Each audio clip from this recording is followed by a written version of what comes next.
নবী সাল্লাল্লাহু আলাইহি ওয়াসাল্লাম সবসময় বলতেন, এই তো জাবালে উহুদ।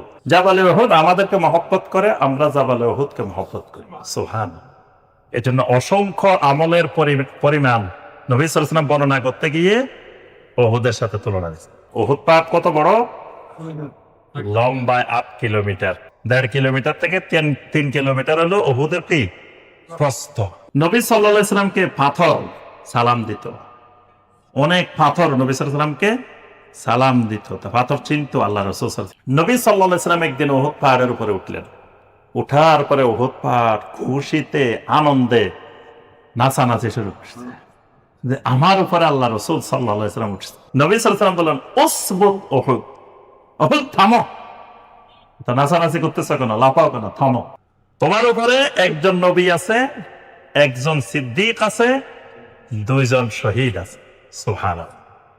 তো নবী তো কে সবাই জানে, সিদ্দিক কে?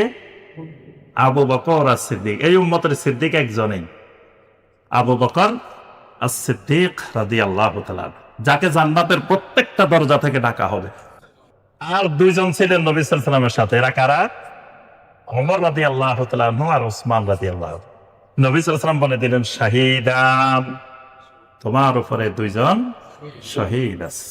এরা যে শহীদ হবেন ওই দিন তো এরা জেনে গেছে। নবী সাল্লাল্লাহু আলাইহি ওয়াসাল্লামের ঘোষণা।